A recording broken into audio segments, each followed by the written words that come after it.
Well, thank you everyone once again for this monthly forum and your attendance. It's a way to bounce ideas around, get together and talk Rotary and talk what's happening in our 44 clubs.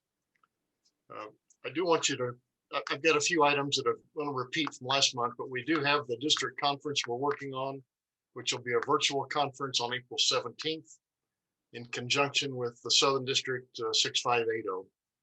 We've got 3 really top-notch speakers coming in. We'll have a memorial service, which leads me into the next point. We're accumulating those members that we've lost from the past year, through the past year. And if you would, please update, if you would provide to me the names of those in your clubs that we have lost. I want to be sure we don't omit anyone. I've got approximately 21 that I'm working with right now, and I would like to be sure that, again, we just don't miss anyone. Speech contest. It's coming up. I want to be sure everyone is clear on what's happening. I did attach that to one of the emails I sent you personally, but I want, if we can, to notify Pam Lyons, who's the district, the chair, that you will have a speech contest by March 1st, notification, and then we can have those contests by March 20th. With the 44 clubs and the 14 Interact clubs, we should have a pretty good crop this year, especially since it was stalemated last year and we've got some pent-up demand for it. It's not going to be a Rotary-related subject this year. It'll be a subject that's just something persuasive that it's based on the speaker's interests. So that's going to be different. If the clubs have previously had an award for their winners of their speech contest, please do proceed with that as usual. At the district level, we're going to look at the YouTube videos of the winners of each club. And the committee then will select the winners, first, second, and third place. And the first place will be viewed the video that we'll have for the district conference. It's a pretty big deal. The winner's $1,000, so it's $1,750 and $500. Joe, what are those dates again for speech contests? They have to have notified the Pam Notify Lyons. is March 1 to let Pam know that you are going to have a speech contest. Like to have the clubs conduct the contest by March 20. And then April 17th, the winner will be announced and the funding then to the top 3 places at the conference. Thank you. Broadcast prior also the district training for next spring for the DDF, District Designated Fund grants. If you haven't had 2 people in your club review those 3 YouTube videos, please suggest that your incoming president, treasurer, president-elect, we need 2 people from each club to at least go through that video and confirm on the 4-way test that they have done so. I've only had 1 club, Lafayette, who's actually done that thus far. So if you would at least relate to them and ask them to complete that and certify that they have done so. I will be passing that on to Ray Cramp for next year and the process they grew for awarding the grants. Don't want to forget about the Founders 1905 fundraiser. It's available for all clubs. All we need is a URL for your club. We have had some clubs go straight to their website and consequently they're not going to receive compensation for their purchases. So do register with the 1905 coffee group there in Lafayette. Joe, if I could interrupt, I think Yes. someone had a question. Yeah. Back to Actually, I didn't have a question, but I wanted to make sure that, Joe, you were talking about the grant management training. Yes, I am. Right, okay. Yep. Joe, I have received 2 or 3 emails from different clubs that have said that I took the class. So Would you forward those names to me, please? And I'll pass those on to Bryce, okay, who will be taking your place next year. We might talk a little about the new club model and the Lafayette Sunrise club has a project they're doing. David, you want to bring us up to speed? They're going full. Are you talking about the satellite club? Yes. Yeah, the satellite club has it's certainly over 10 members now, maybe 12, and somewhere in the teens. They just finished what is it? Oh, actually, it was tonight. I think they had a service project. They met a few weeks ago via Zoom. So their model is one Zoom meeting per month before in-person starts again, and one, if not more, service projects, or at least socials, events, socially distant, but in some fashion where they can actually get together. I've had at least 2 requests of, hey, I heard about this, and these are members of Daybreak that are no longer Rotarians that are interested in this model because of 2 things. One, there is no set meeting place or time other than how they decide to do it themselves. And 2, they like the idea of service. And there are probably 3, I think, at least former Daybreakers in this club, and maybe 4 or 5 yet to happen. To my knowledge, there isn't anyone who left the club to go to this satellite club, which I think is very good. In that point, it's not robbing your club of members, but additionally saying, hey, these are Rotarians that just can't do your traditional model. Can we get them to participate in Rotary? And I think this is working. I'm on that email list now so that I know what they're doing and when they're doing it. And that's very helpful because I could pass that along to whoever wants to know about it, and the people that are in charge would be happy to explain it to you as well because they're actually doing it. So like Jeff, who has a couple of clubs that are up and running, this the Daybreak offshoot called the Lafayette Satellite Club seems to be working, and they are participating and making a difference in this community, and we are thrilled. Back to you. Jeff, you might tell us about the other satellite clubs and where we are at this point, just to kind of clue everybody in. Well, really, the new Lafayette Satellite Club they've been around about a month, I think, David, maybe 2 months by now. Time flies.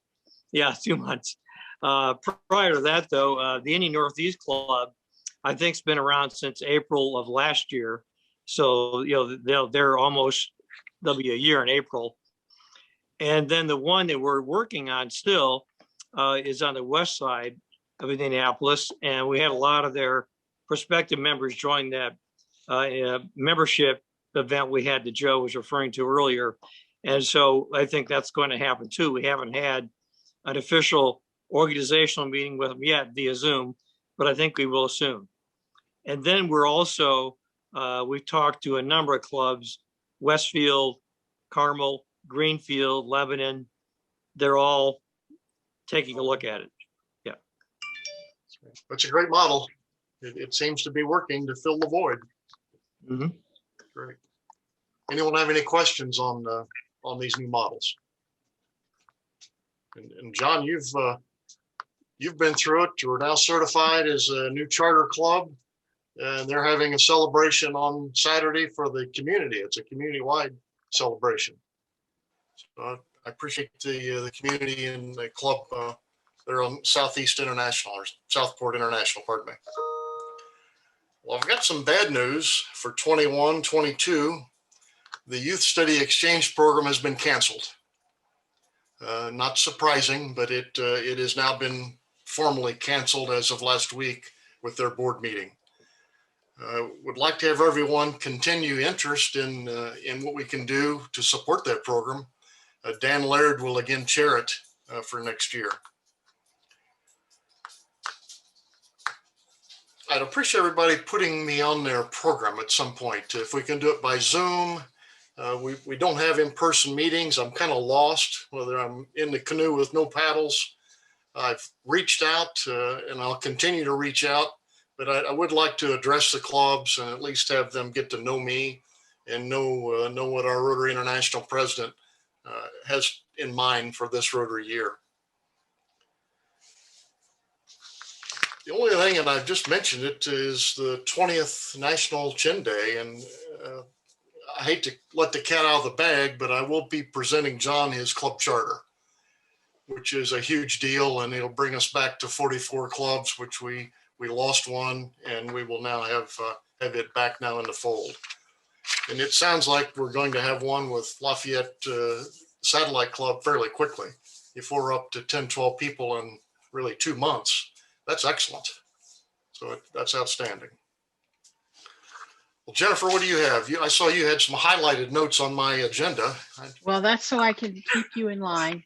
And you've got, everything you talked about, but February 20th is National Chin Day. John, I know I didn't ask you ahead of time, but are you prepared to tell those of us who are not familiar with celebrating National Chin Day what that is and how we can support your club? Oh, Jennifer, I thought Jeff was going to share that a little bit. Yeah. Would you rather me have Jeff do it? I can do that. Yeah. I think he would be more accurate than I am. Okay. I don't know about this, but Chin National Day, and I think John, correct me, it's 74, 75 years now that there's been an independence from British rule 75 years ago. And so the Chin state is in Burma, northwest area of Burma, near Myanmar. And every year they have a huge celebration in Indianapolis where maybe 1,000 people have been there before. Of course, this year it'll be virtual and some live. Joe will be there, John will be there, and some others will be there, but it'll be mostly virtual. So you can get on. Matter of fact, maybe what I can do is send the Facebook link for Chin National Day to Jennifer. Is that all right? To me, and also to Ginger Scott, so she can put it on the calendar. Yeah. Okay. But it's really a great celebration. They not only honor the fact that they've now been independent for 74 or 75 years, but they have a lot of wonderful young people who sing and dance. It's an extremely colorful presentation. I don't know if anybody has ever been to one or not, but it's called Chin National Day, and it's on February 20th from I think 1 to 4 p.m.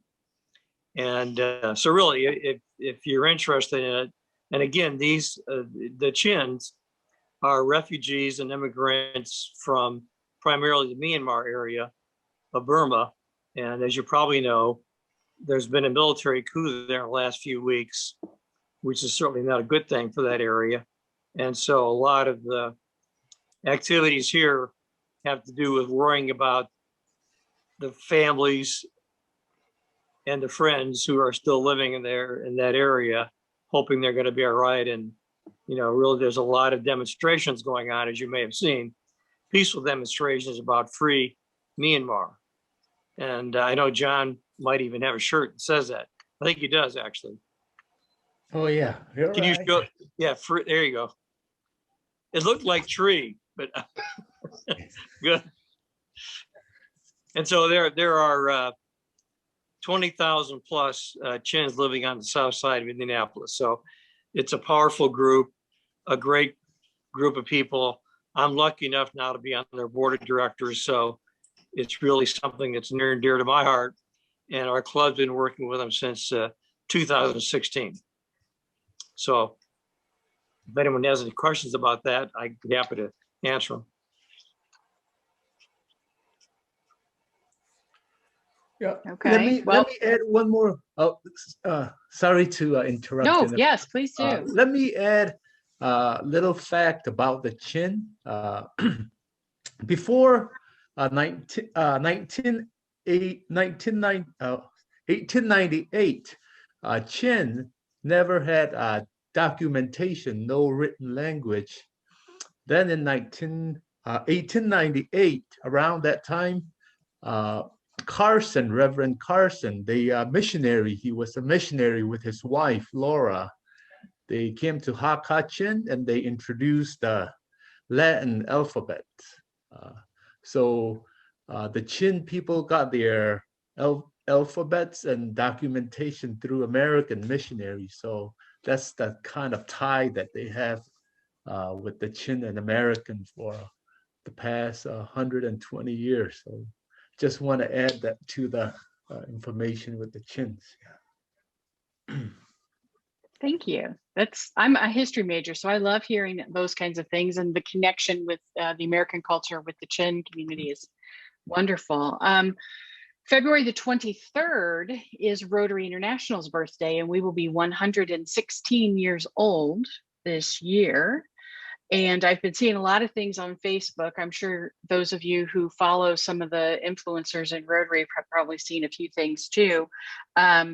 But make sure, that's another contact point that you can have with potential new members about sharing the history of Rotary, or, putting a meme or going out and finding somebody else's meme and just putting it up on your Facebook page. One thing we did not talk about was Land of Lincoln Pets President-elect Training Seminar. We want you to register through DACDB. District Governor-elect Ray Cramp is asking everyone to not register on the Land of Lincoln Pets website because it will say that you owe $125, and that is not true. If you go through DACDB to register, it's free. There's no cost to you. Now, your clubs are each being charged $125 for your president-elect to attend. I have been asked to be on the team that's doing the assistant governor training this year. And so that is March the 16th. And you can register for that if you are an assistant governor, if you're an assistant governor elect, or if you're just interested in what an assistant governor's job is. You might as well take advantage of some free training and opportunity to connect with other leaders in, I think there's 4 districts that do the Land of Lincoln Pets, but it will be multiple nights, and March the 16th is the first night for assistant governors, and then there's multiple nights through there. If you want more information, your club president-elect should have been receiving lots of emails from the Land of Lincoln Pets folks. If you don't know anything about it, you want to know more about it, contact me, contact District Governor-elect Ray Cramp. He's also on that team, and we'll get the information to you. You can also go to DACDB and just register and find the information there on the calendar. And then something else I had on my list is recognizing non-Rotarians in your club. Has your club in the past recognized a non-Rotarian as either awarding them a Paul Harris Fellow or giving them the what is the award that you can give? Service to Humanity? Is that the one for non-Rotarians? Max, I saw your hand up. What has your club done? Wait, I think you're muted.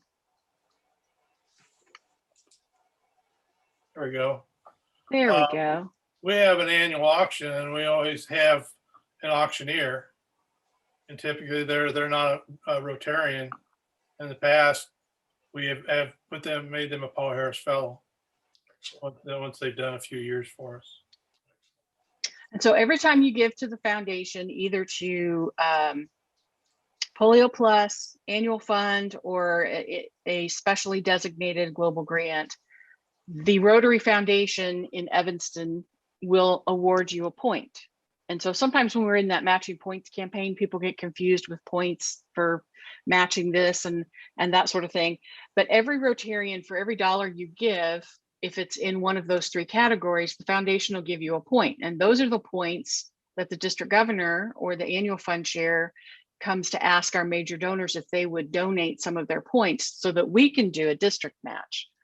But your club and your club members are all receiving those points for their giving. And those are the points that you can use to award a Paul Harris Fellow, which is 1,000, to a non-Rotarian. I've been to the Carmel Club where they've done it for a first responder, I think. Salim, are you still on? Yeah, I think what we call it the Rosa Award, Rotary Outstanding Service Award, to a non-Rotarian in our community. Mm-hmm. And so when we Harris Fellowship. And so when we do things like that, and then we make sure that we're letting local news sources know about these things, especially now during this pandemic, it's going to cause people to wonder, well, what is Rotary? How can I find out more? So any of those opportunities that we get, to tell people about Rotary will help us to grow Rotary, and help us find people who put service above self. Rosa, yeah, okay. I'm reading some of the chats. The Vocational Service Award is also another one you can give. Ryan, would you mind? Ryan Henry was the one who suggested that one. Can you tell us about the Vocational Service Award? Yeah, so the Vocational Service Award is something that our club usually does when we do our change of officers ceremony at the end of June or beginning of July, so that during the swearing in of our next year's officers. But members of our club are asked to choose someone outside of our club's membership to recognize them for something they're doing in the community that falls into Rotary's areas of focus. So that's kind of the limitations of it. If it's anything that falls into those areas, it's a fair go. And then we invite them to our installation event and recognize them, give them a picture, all that good stuff. Mm-hmm. Thank you. I was on an email thread about a special guest speaker who was actually at today's Lafayette Club meeting. Rhonda, would you mind telling us who your special guest speaker was today? Oh, you had to ask me the name. Oh, okay. Tell me his connection with Purdue University and how people probably know him without knowing his name. Okay, I found it. Doug Hemmig, Hemmig, and he's from Rockville, Maryland, but he's a Purdue grad and he's been working for CSPAN for about 21 years. And so he's really excited about coming to Lafayette and speaking because I think his son's going to be going to Purdue next year too. So he's just a real great guy. And so he talked about that today, and we did tape it. So if anybody wants to watch it, I can put the link in the chat so people can watch it. It was very, very, very good presentation, very professional. Definitely worth your time. Is he a Rotarian? Yes. Yes. Loud. Yes. Yes. Okay. So my theme here is thinking outside of the box, creating opportunities to get people who wouldn't normally come to your Rotary Club or hear about Rotary. And some of the pushback, at least from my club, I get a lot of pushback about virtual meetings. But if we had the C-SPAN guy coming in, we could get not only our club members, but also people in the community and even people outside of the community that might want to hear a little bit more. Jennifer, he also did a meeting for Daybreak a couple of weeks ago. And Rhonda, correct me if I'm wrong, but he offered basically, he loves to do these meetings. He's got a really tight slideshow that's 20 minutes. And I think my Frankfurt club is also doing the C-SPAN meeting in a couple more weeks. And this is a speaker you would not get if we were in person. Right. That's correct. And so Rhonda has put in the chat their club Zoom that was today. But like David was saying, he's willing to come to our clubs in Central Indiana and do the same talk for our clubs. So David, should they contact you for how to get in touch with him? Yeah, I probably have his contact information.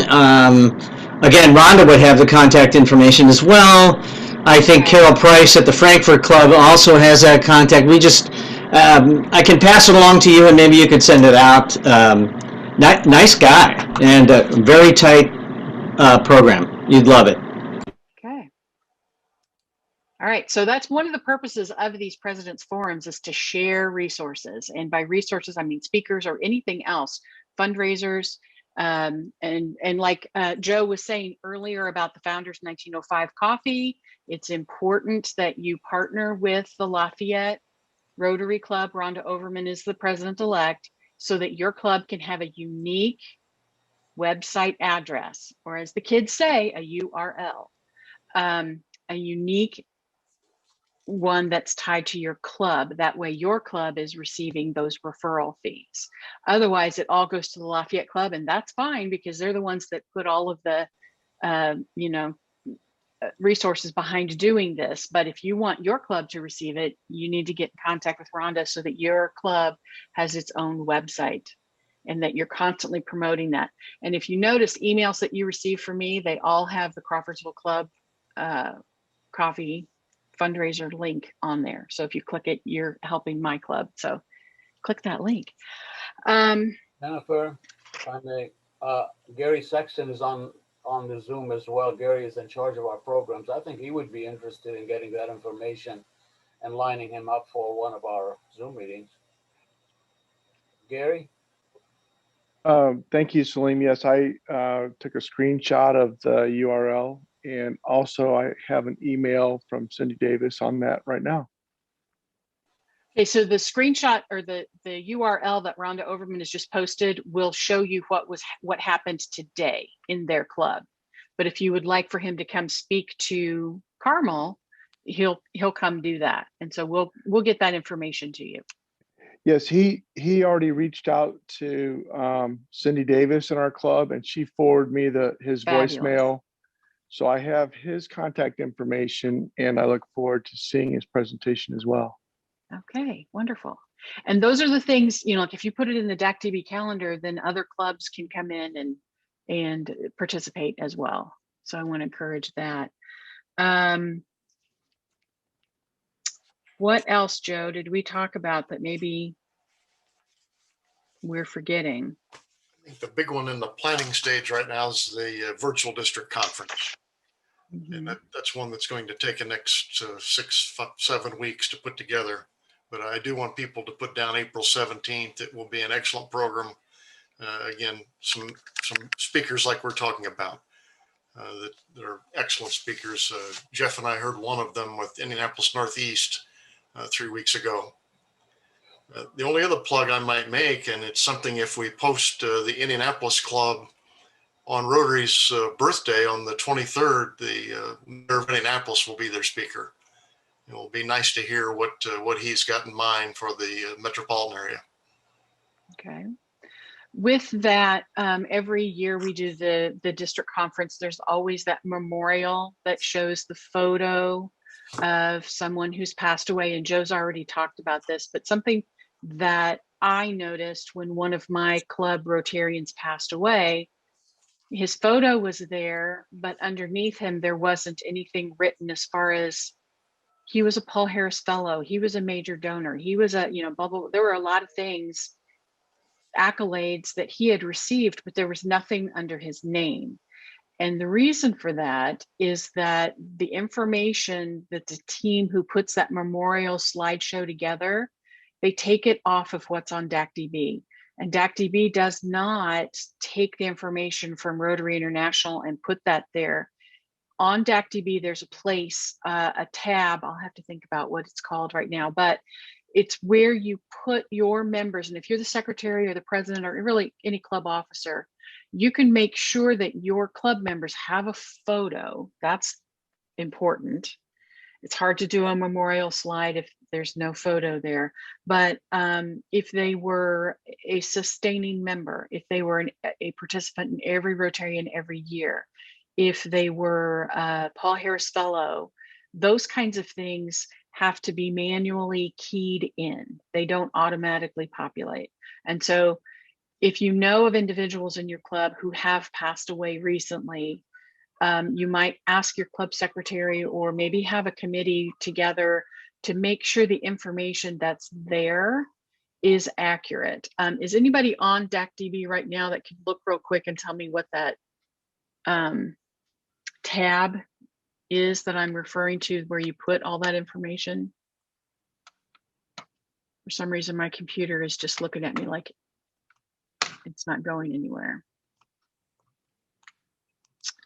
So in DAC-DB, somewhere in the like the tabs across the top, you have like the person's name, their spouse's name, those little tabs across the top One of them has to do with their participation in Rotary, and that's where you can add all of that information. You can put down if they were a graduate of RLI.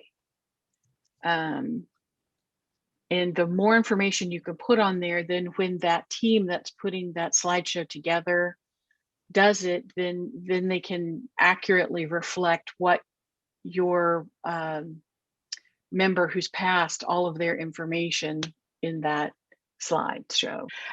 Jeffrey Steed is on with us. And Jeff, would you mind introducing yourself to everybody and let them know what your role is in your club? Sure. Let's see, what did it say here? Yes, here I am. There you are. I'm the executive secretary of the Portland Rotary Club, assisting the president.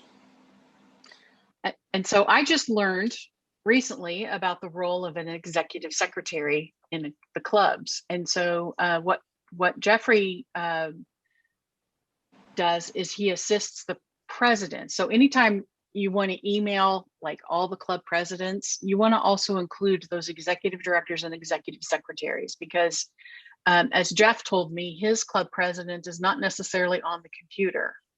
And we have a lot of clubs that are like that. And so the thing with DACDB is you don't always see who all gets that email.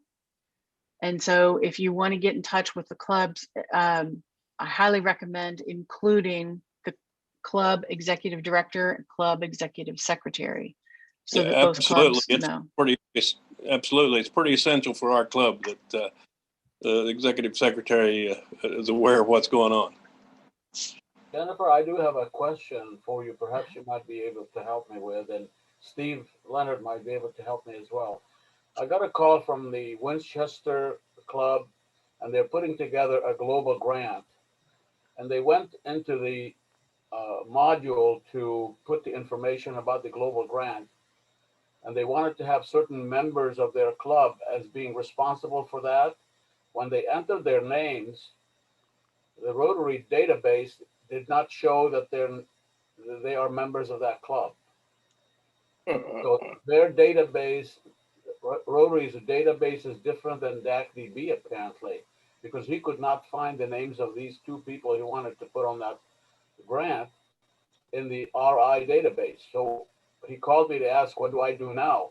I said, call that helpline. Yeah, I gave him the telephone for the helpline, but do you know why for some reason DACDB is not syncing, and it should be syncing up with membership up there. That's what I thought. So I don't know why the two are not compatible.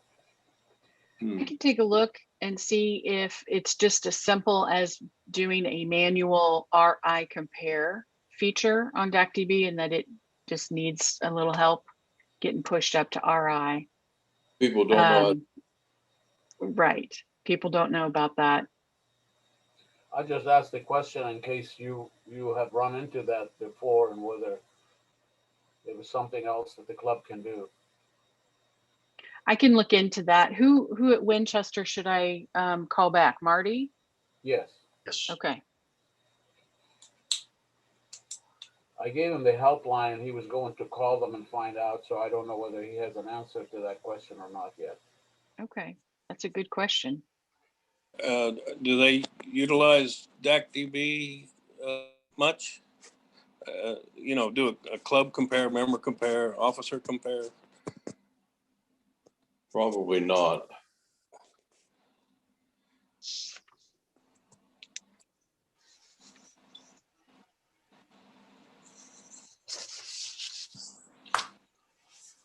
So Karen, I see that you're on, I know that you're not officially with RLI, but have you heard anything about our district doing RLI virtually this year? No, I really haven't heard anything. Okay. I'm not really sure at this point. I think everybody's just been sort of on hold until we figure out how quickly we come out of this vaccination and are able to meet again and, proceed. Okay. Jennifer, if I may let me add something on RLI. I attended a Zoom meeting which surprised the heck out of me that there were over 100 people, and the whole subject was RLI. Apparently, RLI in our zones 30 and 31 is well and alive through virtual classes. And even the district south of us, 6580, is having a very active RLI program. So I think we just need to reactivate that in our district. Yeah, I facilitated for the RLI in the Southern Indiana district a couple of different times. I'm their substitute if somebody backs out or is sick. And so that's why I was asking if we had plans to do one virtually or not.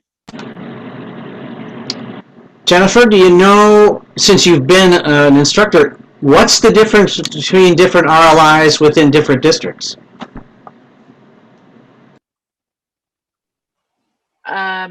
RLI is Rotary Leadership Institute, and from what I understand, the curriculum is the same across the board based on whether you're in year 1, year 2, or year 3. And it takes 3 complete sessions in order to be a graduate of RLI. And so that's why I can zoom in to other districts to help facilitate if someone calls in sick, because they just say, hey, we're doing this lesson.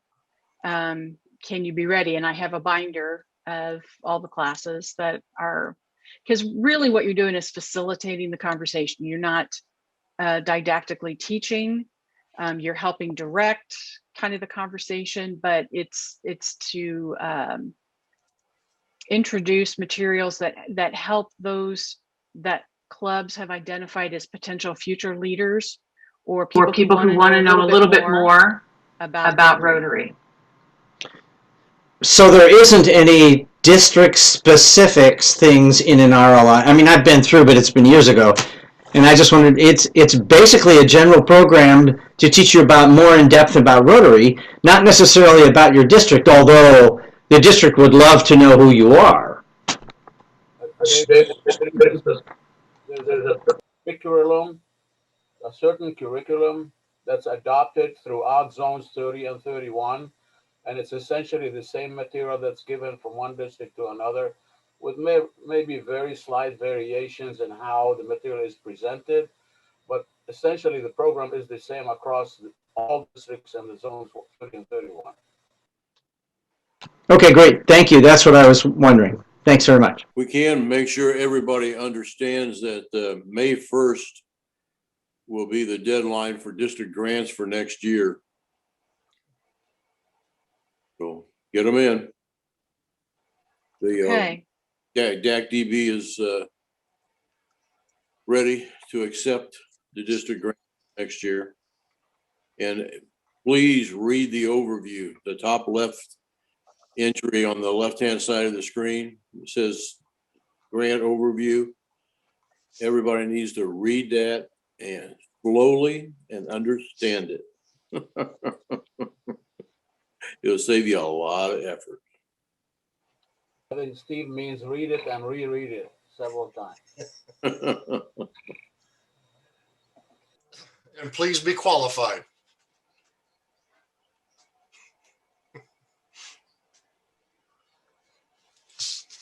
And so one of the things that we talked about in PETS earlier this year, Steve and Salim, when we're talking about district grants, they do not necessarily have to fit in the 7 areas of focus. Is that true?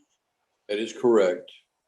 Well, the district grants do not have to fit in one of the 7 areas, but the global grants have to. Yes.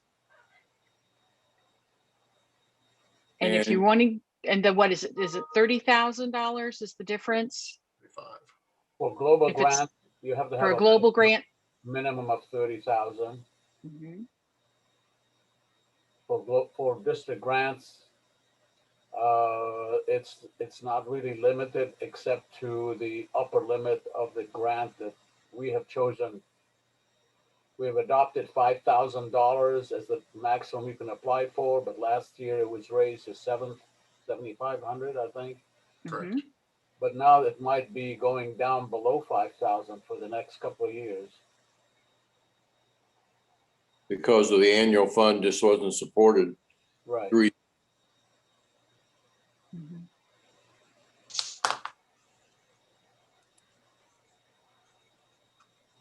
So that's why support for the annual fund is so important, because that's how we fund our grants.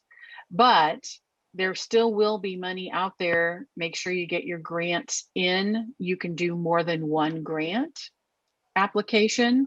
And like Steve said, the deadline is May 1st, and you do it on DACDB.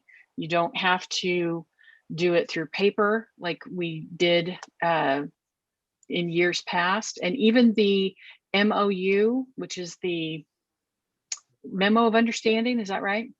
Random. Memorandum Of Understanding that has to be signed by your club president and your president-elect is all electronic. So by doing it electronically, we are fulfilling that brand new 7th area of focus, protecting our environment. Let me add one more thing, Jennifer, on Yeah. global grants.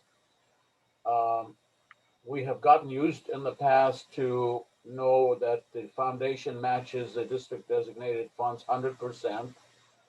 However, starting July 1st of 2021, that amount will go down from 100% match to an 80% match.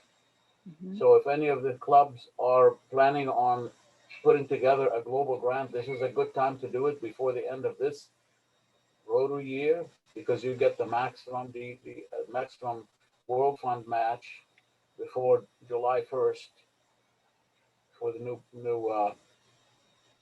limit goes into effect. Salim, does it look like the Winchester Club will make it under that deadline? I think they are planning on doing that. That's what they had told me. And the Winchester Club is also recruiting a couple of other clubs to go with them. Altogether, they need $16,667 to make this grant work. And I told them that if that's the only amount they're asking for, we should be able to match it. We have enough funds left to match it with DDF. And then, of course, the foundation will match the DDF at 100%.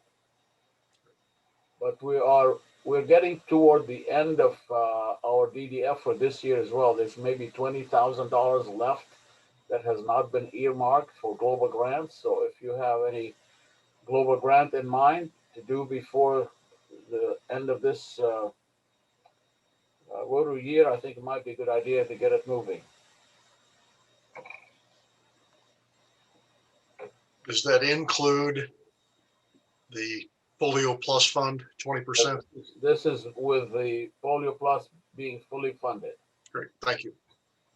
So we have on the calendar our next president's forum is going to be during Land of Lincoln Pets. And so we can either cancel or we can move it to a different time. So rather than ask everybody on my email distribution list, I'm going to ask those of you that are present. Are you guys okay with us canceling March's President's Forum so that I'm giving you an opportunity to be a part of Land of Lincoln Pets? It's really because I'm going to be teaching that night and I can't be 2 places at once. I'm seeing a lot of heads going, yes. I think there's a lot going on, so I would vote for canceling. Okay. I'd vote for cancel. All right. I got several thumbs up, so that's what we'll do. Officially concluded, and if you want to stay and chat, you're more than welcome to. I'll leave it up as long as everybody's on. Bye, Max. Thank you, everyone. Bye-bye. Okay, thanks. Appreciate it. Bye, Bye. everybody. Thank you.